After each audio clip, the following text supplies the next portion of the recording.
periods of time if you can. California housing, as California housing prices go, so goes San Diego. I could have put LA in this, but you know, I didn't. I didn't. But look at this. You always hear it all the time. Real estate is local. Real estate is local. What happens in Sacramento may or may not have any influence or bearing or be close to what's going on in San Diego or Los Angeles. That's not true. That's not true. Because I promise you, if I was to put LA in here, it would have been the same pattern. And I just learned this 5 years ago. I didn't know this when I wrote my book. Because I was, the thing is like, oh yeah, well, you know, prices are still going up in Sacramento, you know, but they're crashing in San Diego. Yeah, that may be the case for a 1 or 2 month period. But anything longer than that, nope, they're all running in tandem. Isn't that interesting? Wouldn't you think? In fact, even nowadays, nationally, have you noticed that, you know, I remember when I first got into real estate, you know, back in the 70s, we had a bad real estate market there where it started on the East Coast. Is anybody old enough to remember this? It started on the East Coast, Boston, then it went to Denver, and it took a year and a half to get to California before the California housing market crashed. That doesn't happen anymore. It's national. The information is so tied, if it's going to crash in Boston, it's going to crash in LA. And vice versa. Like you look at the stock markets of the world, you know, like the European stock market, the US stock market, the Japanese stock market, you know, to a large degree, they're all highly correlated. That's why you've got to be watching all this stuff and think like, oh gee, like, you know, real estate, if the US stock market crashes, I'll just move my money over to Europe. Most likely that's crashing too. So, I mean, it is what it is. Okay, here's the key indicators, the 5 key indicators for California. 5 indicators number 1. And California is showing weaker internal strength than nationally right now, for this reason. What I should say nationally, what was existing home sales nationally, what was it at, 3.6%? California, they're only up 0.7%. They're barely hanging in there right now. Barely hanging in there, but they're still up. Vital sign indicator number 2, new home building permit. They're only up 1/10 of 1%. California's getting weaker right now. Vital sign indicator mortgage defaults for California, they were down 14.7% year over year. That's still a real strong number. And that's an important indicator. They're all important, but things aren't gonna, as long as this is down hard like that, we're not gonna have a crash. We're not gonna have a crash. But we're kind of moving in that direction. California home ownership is back to 1990 level. Boom. I think nationally, it's back to like the 1980s, isn't it? Yeah. U.S. rental market. This is interesting. CoreLogic. Returns on single-family rentals dropped to a 9-year low in the 3rd quarter of this year, 8.7%. 9-year low. Now, some people will go, that's great. Well, that is great if you're long the market, but there's the other side of the coin that says what? Well, you think the big real estate yields are going to go to 0.0% before somebody figures out this stuff's overvalued? No, it's probably getting close to a high there. With rates at record lows, why have we become a nation of renters? Why? Because this here is the 2006 start of the housing bust, the blue line. This shows owner-occupied houses. They haven't changed a bit in 10 years. Look what's happened to rentals. Wow, look at that trend. So with interest rates this low, why are people renting? Why? Because housing prices are really, really gone up a lot. And the economy is a lot weaker than people think it is. A lot weaker. Buy or rent. Realty track, 2016. These here, it's cheaper to rent than it is buy. Look at California all along the West Coast. And the blue circles, it's cheaper to buy. We have the highest priced homes in the country as a state by far. Do you know what city in the United States, the major metropolitan area, has the highest priced homes in the country? DC? No. Honolulu. Oh. I love Honolulu. I've been there. I've been there for Hawaii 25 times. It's my 2nd favorite place. And I always thought about having a second home there. Even though the cost of living is outrageous, but Hawaii's a lot like California, except worse. Super high-priced housing. But you know how much food costs more in Hawaii than it does here? 40%. You know what energy costs more? 30%. The average, you know what the poverty rate in Hawaii is the highest in the country? Oh, wow. But look at that. But I've always said, if I'm going to be homeless, I'm going to be homeless in Hawaii. But I mean, you really have to be wealthy, and I was going to go over there and build a place. And I could build a place, knowing what I know. Like, let's say I build a house for $500,000, my cost. You know, that'd be worth 25% more. That'd be worth, probably $650,000, $700,000. But still, it's $500,000, and I don't live in it. And I just don't feel that confident about the state of the economy. I'm not that rich to own that kind of, you gotta be rich to own homes like that. Rich people own big estates, second homes in Hawaii. Michael Dell, all those guys. But it's beautiful. It's absolutely beautiful. Home ownership rate, like I said, in here, California's back to 1990. Excuse me, we're back to 1965. Nationally. This is nationally. This is for the rental market. Not only more Americans renting, but they're also paying a lot more rent. Who was this? U.S. Census Bureau did a vacancy survey. Rental prices went up 8.8% last year. Renters are getting screwed. 50% of all renters in the United States spend between 30 and 50% of their income on rent. And of that 50, and a quarter of those people, and another 25% of all renters spend more than 50% of their income on rent. You think that's good for the long-term stability of this country? We're going to have a friggin' revolution. I'm serious. Why do you think Donald Trump was elected president? Remember I told you it's all economics? That's one pattern. I'm going to show you other reasons too. I call this. How long ago did I call this? A year ago? I said, Trump's going to win. Everybody goes, no, and I'm not a gambler. I'm not a gambler. I just play the stock market. So, all my buddies, California is totally broke, but I bet to make money. I bet when people give me great odds that I'd be an idiot not to take. So they gave me 5-to-1 odds that Clinton was going to win. I made five different bets, 5 different people. So I obviously won all bet. 2 people doubled down. And I go, he's going to win. And I just kind of figured it out because it's all about economics. It's all about the social mood. And I've got my finger on this every single day because this is what I do and this is what I love. And I said, you guys are going to win. Remember what happened in England with Brexit? Same thing. That was a big clue. Another big clue to me was 20,000 people were going to Trump rallies. And like I say, I don't care if you love the guy or hate him. And 200 were going to Clinton's. Okay, go, gee, wonder what explains that.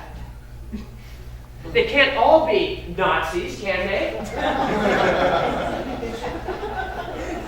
Okay, this is a 45-second commercial here.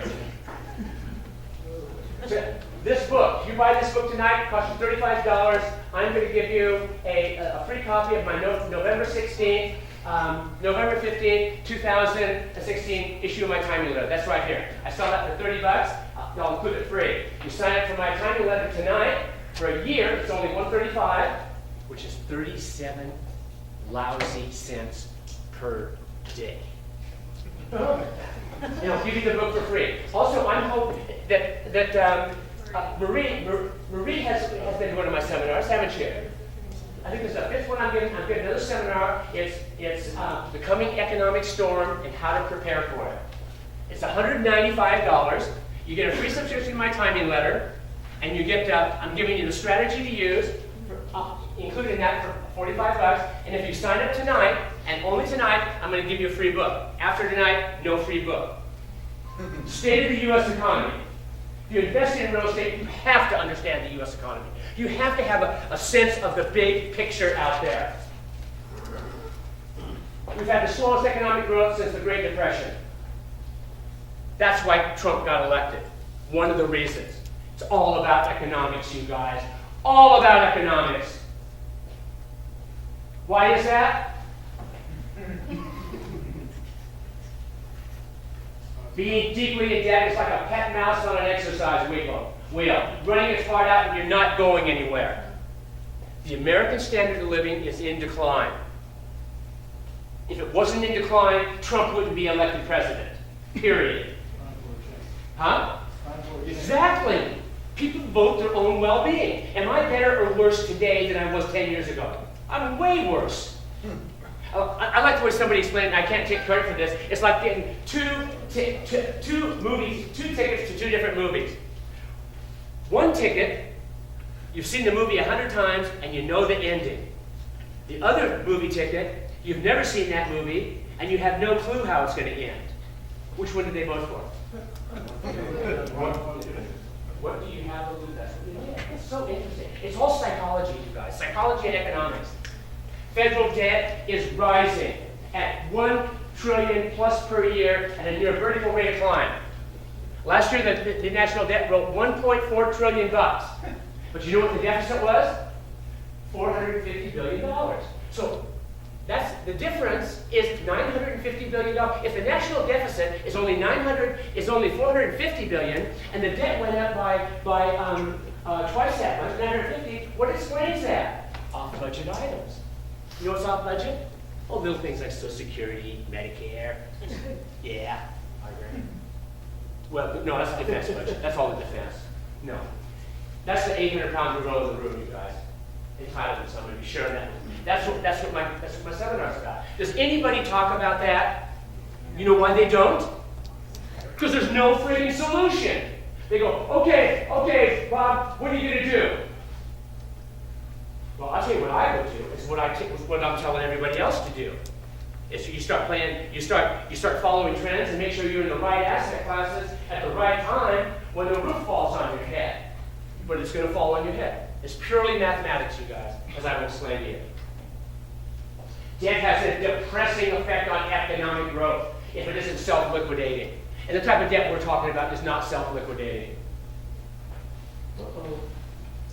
There we go. Sorry. More debt equals weaker economic U.S. growth. Less debt, stronger growth. Look at this chart. This chart tells the whole story. What these dots are here is the amount of debt on a percentage basis of what the debt to GDP ratio is for different countries around the world. And it's a scatter chart, and this is the trend line. You notice the slope of the trend line? And the deeper you go in debt, what happens to economic growth? Slows. What do you think's happening to Japan? Their debt to GDP is 240%. They can barely stay above recession. They're not a third world country. You get so deeply in debt. So in other words, we're not growing our way out of this, guys. No way. We're not growing our way out of it. Even though people, well, we need more growth. You don't grow when you've got that much debt. And especially if interest rates go up and you got to start paying higher servicing costs. Not even talking about entitlements. And it's not only in the U.S., starting here in 2005, this is nationally. Here's Japan, here's Europe, here's the U.S. What's the trend? It's all down. The whole world is suffering from the same disease. You know what that is? Socialism that's gone too far. Why hasn't the U.S. economy crashed and burned? After all the debt that they've piled, why hasn't it crashed and burned? Simple. Interest rates have been falling for the last 35 years.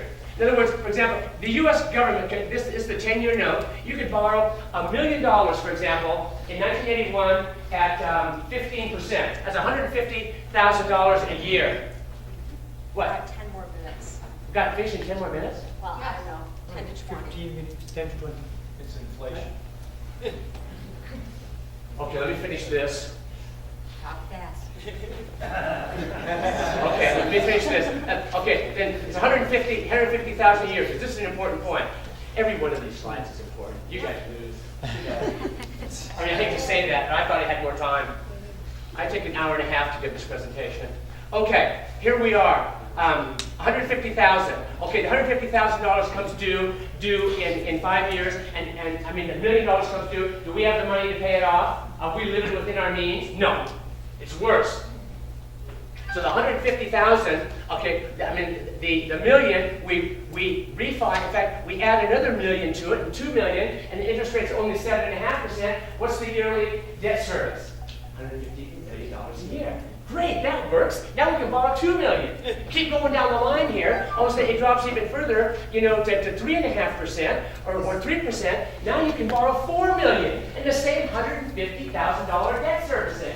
That's wonderful. Well, all of a sudden you get down here at the bottom and it's not dropping as fast, so you don't borrow long term, 30 years, you shorten the duration. So you start borrowing 90 days or 6 months. So in other words, now, anyway, you get all the way down at the bottom and you can borrow 36 times more debt than you could 30 years ago, and the interest and the debt service stays the same. Isn't that wonderful? What a great way to run a country. All except one thing. Interest rates right here are at 200-year lows. How long is that likely to persist? Like I said, okay, like I told you, I think this is, according to my utility index, that's an 1,100-year event. So when these things snap back and go to normal, you don't have to go back too far. You only go back to the year 2000. Interest rates were in the year 2000, they were 5%. You go back to, this is the 10-year note. I'm sorry, mortgage rates. I think you go back to the year 2000, interest rates were 8.3%. So in the operation of interest rate, and it applies to real estate too. Absolutely applies to interest rate. But nationally, so here's how the national debt's done, because here's what's happened to interest rates. You could keep borrowing more and more money at a lower and lower interest rate without busting the system.